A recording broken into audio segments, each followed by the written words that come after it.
Hi everyone, welcome back to Radical Lifestyle. We're continuing our tour of Azerbaijan, and today we're heading outside of Baku city to 4 different places.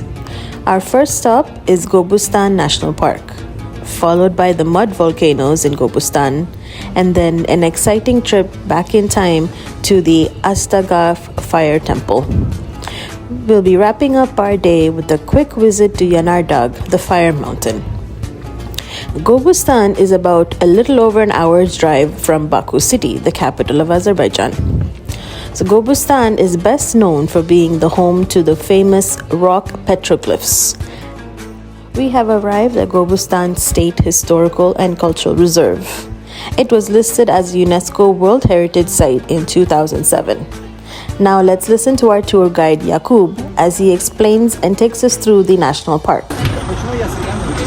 Okay guys, welcome to Qubustan. Now we are in the place where lived people more than 40,000 years ago. And in this reserve there are more than 6,000 images. That image is called petroglyphs on the rocks. I'll show you the interesting ones. The Qubustan from our language means valley. So of that time the wildlife here was different. That's why you can see on the rocks so different kind of animals. Goat, camel, donkey, horse, boar, wild pig, horses, and it's a boat, and etc. But today wildlife poor, just lizards and snakes, you know. So Qubustan, behind me you see this mountain and this rock. This rock is called Kavaldash, and the scholar says it works as a musical tool. Why? Because if you look We'll just pretend to hold this thing. you can play music if you have musical talent. I don't have, sorry, but you can try. Also, they suppose it works alarm. If there's any danger, they knock and everybody get together in the cave. Qubustan Rock Art covers 3 acres of a plateau of rocky boulders. It has an outstanding collection of more than 6,000 rock engravings dating back to 40,000 years ago. The site also features the remains of inhabited caves and settlements, all reflecting an intensive human use by the inhabitants of the area. This was following the last Ice Age period. These cave engravings all graphically represent the way of life back then, like hunting, fishing, and reed boating. We also see something similar to a Viking ship engraved here. The language of the ancient population of Qubustan is disputed, but the petroglyphs still give information about the lives of prehistoric people who lived there. Most of the petroglyphs are on large cliffs divided among multiple ancient residences, and in some cases they have been carved over older images. As you can see, a lot of petroglyphs. On this rock there are 80 petroglyphs. This is mine. What do you call them? What they call Petroglyphs, yeah. This is the gold. Kazakh. They belong to Stone Age because they made by stone. But there is a for example, this one. Do you see this petroglyph? The rider and horse. I should have shown that. The first carvings depicted natural human and natural animal figures, often irregularly shaped. But over time, they began to more closely resemble the actual measurements and proportions of their subjects. Many scenes depicted here are tribal life and suggested that even women also participated in the hunting.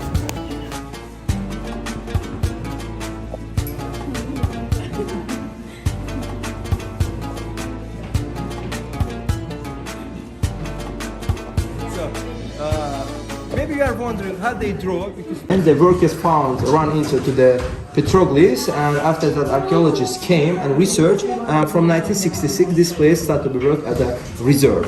You know, so the scholar says here lived before only about 100 people, not too many, because the population of the world like 20-30,000 years ago was so few. And here was one skeleton of the wango, of the wango. That skeleton now preserved in the UK museum. Also, you can see the 4 bulls here and donkey. You see that donkey? This is fat donkey. Kids call it Shrek's donkey. You know, they found Shreks. Yeah, this shelter, even had a fire before. If you look at this, you see the black and red lines. This is the traces of methane gas.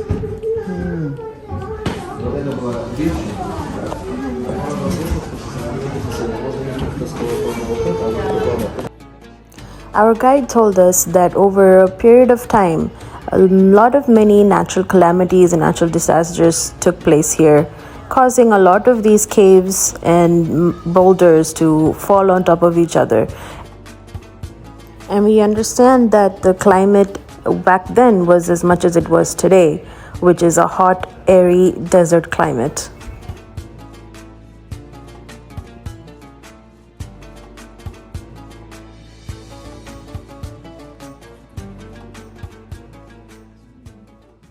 Reserve.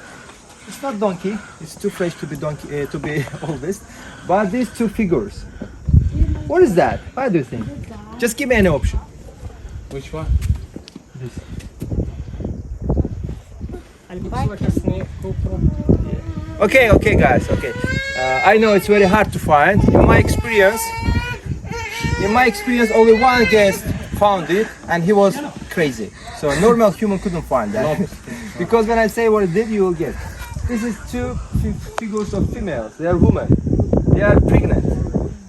The breast, neck, but no heads. Why no heads? It's unknown, but a lot of majority petroglyphs of women here, they are without heads. No heads. But they are oldest petroglyphs of reserve. It belongs to 13,000 years ago, 1-3. And they are symbolize fertility. The similar picture there is in India, but this is much older, 20,000 years ago. Also, there is a fat bull or pregnant cow here in the left side. So it's storage. Because they drank raining water, and during rain they open surface. After collect water, they close by rock to keep clean. It's not deep, only 15-20 centimeters, but it's hard to do, no tools. It was a handmade. You see here a lot of holes because this area is water. So this was the end of our tour of the petroglyphs in Qubustan. Now just check out some pictures that we took from here.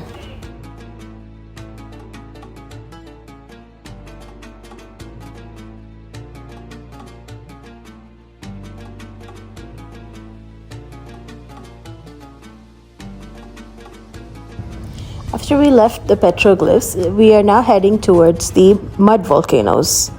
The mud volcanoes were not too far from the petroglyphs, and we reached there in about 20 minutes. Azerbaijan has the biggest collection of mud volcanoes in the world.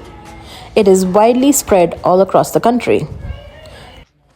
Out of 700 of the mud volcanoes in the world, 350 of them are found right here in Azerbaijan.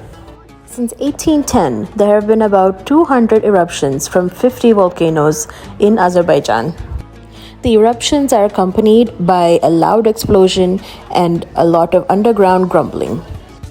Mud volcanoes are often associated with oil fields, which is why there are so many of them in Azerbaijan, because it is an oil-rich country. So guys, you see the mud volcano. This is mix of gas, water, clay, and a little bit oil. Say again? Are you kidding? This is mix of gas, water, clay, and a little bit oil. These black lines is the oil. It comes because of the gas pressure. Gas rising up, and you see such a bubbles on surface.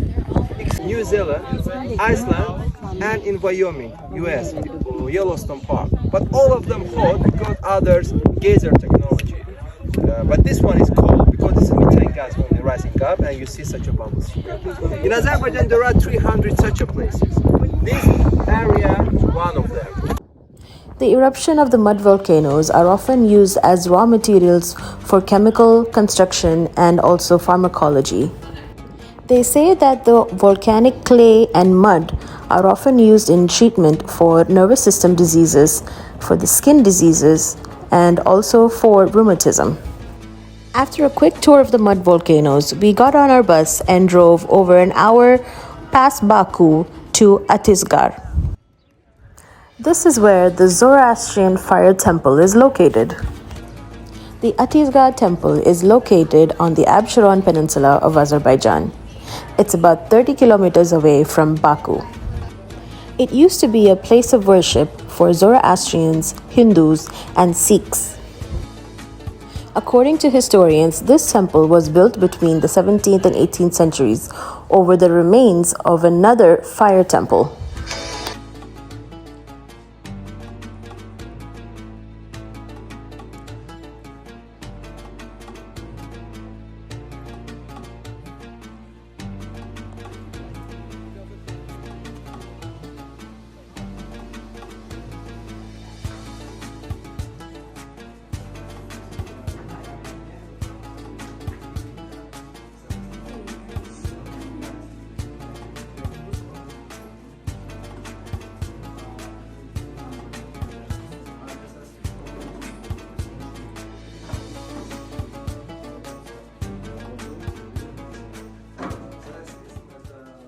Zoroastrianism and for Hinduism.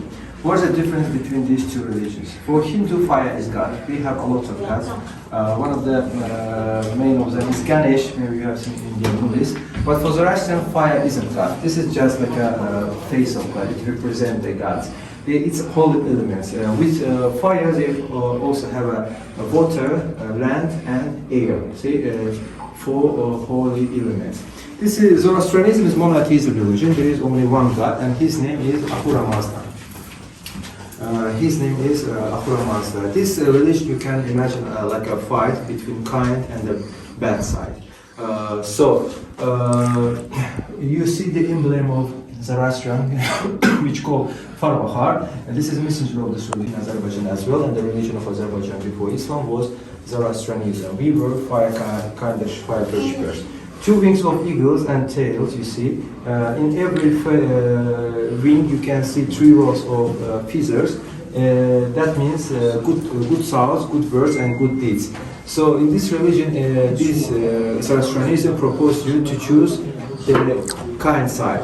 And in the left hand of messenger, you see the rings. It means the life is like a boomerang. If you choose the kind side, you will return the same. If you're bad, you will return the bad side. This temple actually the second one. The first one looked like this. But it was damaged, destroyed in 7th century when Azerbaijan started to be part of Islamic Caliphate. You know, according to Islam, worship to someone else but Allah is criminal. So they destroyed this temple. But this one which you see around now, it belonged to 18th century. It was built by Indian traders because Baku was on the Silk Way, and when Indian traders passed through Baku, they saw a lot of the natural fire. But such a places 300 years ago was a lot. So when Indian traders passed, they saw that natural fire and decided this is sign from God. That's why they made this temple around the natural fire.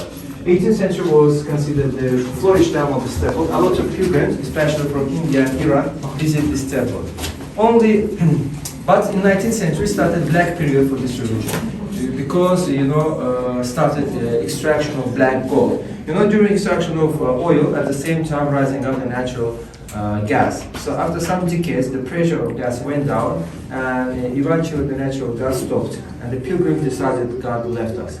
That's why after 1883, this temple is abandoned temple. All the pilgrims left this place.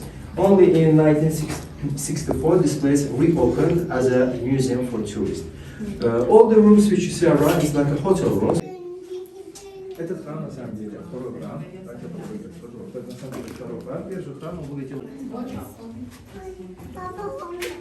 For two religions. That's why you can see two tables in two different languages. The first, this is the Sanskrit language. The second one is in the Persian language. Sanskrit language is unknown. Even the Indian can try to read, but they don't understand, because to read that sentences you should have special knowledge to learn that language. But in the second table it says celebrate you with the new year. Which new year? This is Zoroastrian. They have our new year, which called Nowruz. Yeah. They celebrate Nowruz on 21st March, when they admit the equal. So also in Zoroastrianism, sacrifice something Allah is forbidden. They sacrifice only food. Here you can see sacrifice scene. Especially they bring the pomegranates, and the top of the pomegranates is similar with the flame, looks like. So especially they choose the pomegranate. And you see that huge hall. What is that? This pilgrimage has a lot of pilgrims, and it means a lot of fruits because they sacrifice a lot. And it works like a keep store. They keep the fruits. Yeah, the fruits there.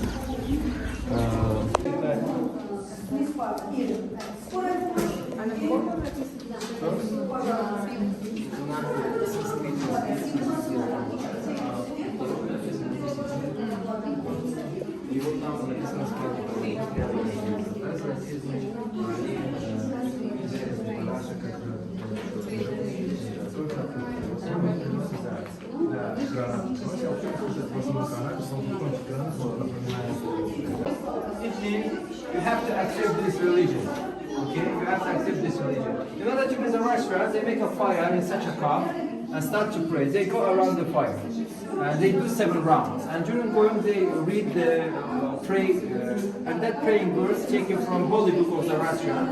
It's called Avesta. Here you can read some fragments from Avesta, which I told you the first. The main rule for every restaurant is to have good songs, good verse, and good deeds. And you can read this verse in Holy Book of Avesta. Today was Freddie Mercury, but he rejected this religion when he was enough popular. But his funeral preserved, kept some tradition from this religion. But his parents till end were Zoroastrian. This is the Zoroastrian fairy tales, and the fictional character lion with wings of eagles is very popular. Yeah. And here you can see.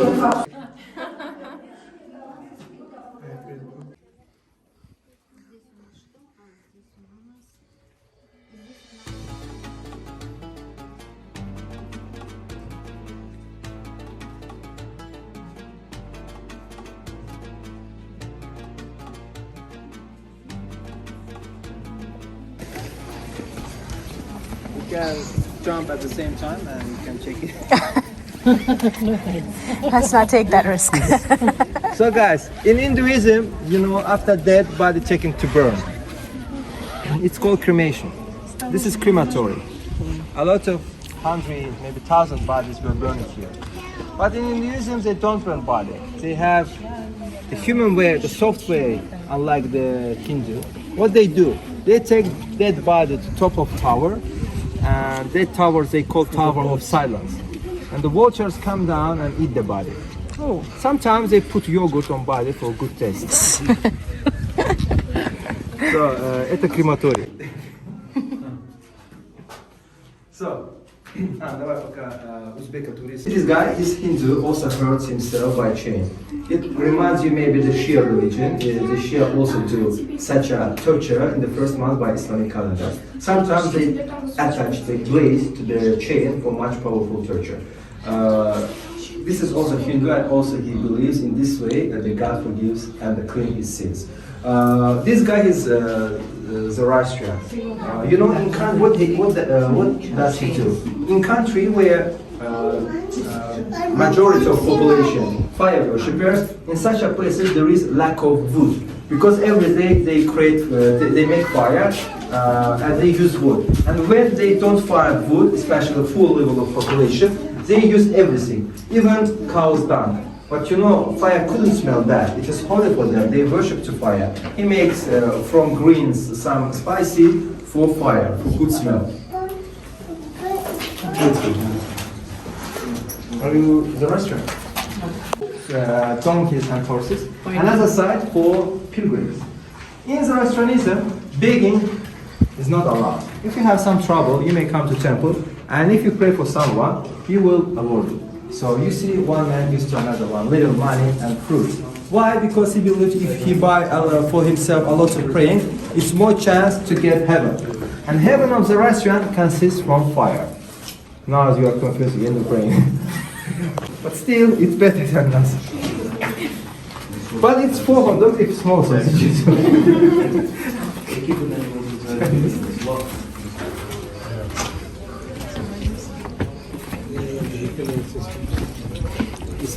Okay, now you are going to Central Park. That place, this is a main place for praying, Zoroastrian and Hindu. At the same time, can pray there for pilgrims. They start from different angles. But before the praying, they do voodoo, like wash their face with fire. They approach hands to fire and wipe the face and start to pray. And they go around the fire. They do 7 rounds. While going, you have to look at fire. Hindu this time pray the mantra. you know, the mantra praying here, especially when they get married, for example. And when they finish, you can sacrifice fruits. You can leave the fruits around the fire, and who needs can take it. Now it's the artificial fire. What does it mean artificial? It is now pipeline. But I told you till 1883 it was a natural one. By original way it come and burning. So this museum closed at 7. After last tourists they turn off the fire.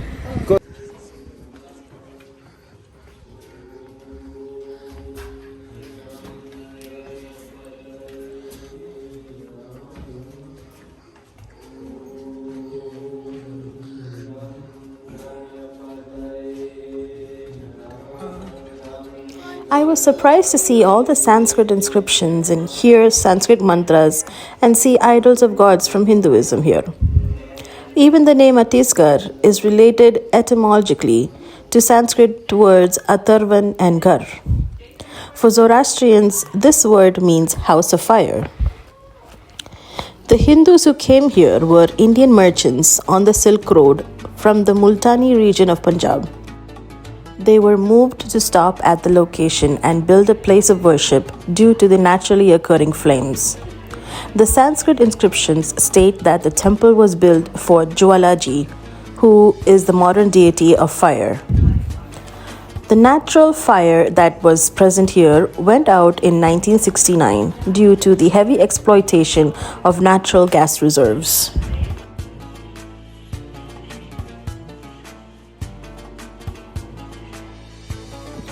We walked around some more and went closer to the main fire shrine in the middle of the temple. After taking some cool pictures, we packed up and started heading towards our next location.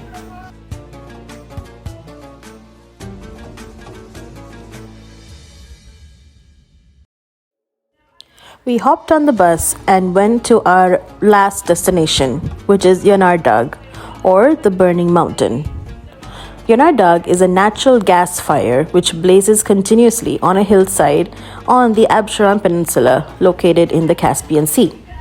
Here actually is winter after sundown. It looks much better and warmer in the winter. You know, the first mention about this place belonged to 1,000 years ago. Of that time, whole mountain was burning. It was a natural lighthouse for ship. It was website in the Caspian Sea. During Soviet Union, a picture which made 50 years ago, you can see it was twice higher, twice bigger. But it was less every year, probably after some years it will be over. Because gas decreasing because of the oil extraction. How it's burned? It's the mix of oxygen with methane gas. Methane gas so close to the surface of ground, it touched the oxygen and it was a spark one time. From that time it's burning. Till today. One of the biggest in the world, the biggest one even, in Turkmenistan, but that one is handmade. What does it mean handmade? They searched oil and found gas. And they thought after some weeks it will be over, but 55 years passed and still burning. Yeah, the name of that place, Gate to Hell. Yeah. So guys, you have here... Now, unlike mud volcanoes, the Yanardag flame burns steadily due to the constant seeping of gas from the subsurface. In order to protect this landmark and support tourism, the Yanardag State Historical and Natural Reserve was established in May 2, 2007. After two major overhauls, a museum and the Yanardag Chrome Ledge Stone exhibition were launched. The reserve covers an area of 64.5 hectares with a 500-seat amphitheater for an outdoor concerts.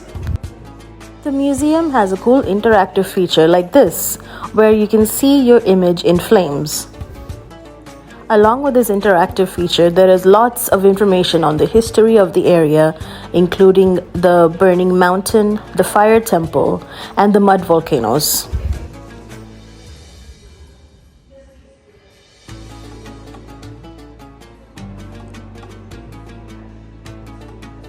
We can also see a lot of ancient artifacts in the other section of this museum, including some pottery, coins, and some ruins.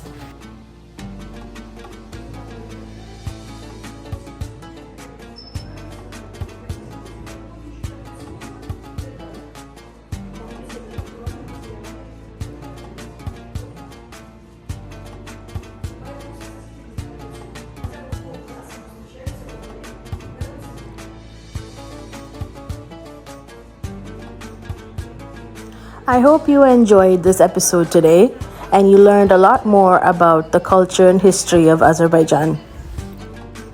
Join me for the next episode where I'll be showing you some more sights and sounds around Baku city. So stay tuned and don't forget to like, share, and subscribe. I'll see you next time.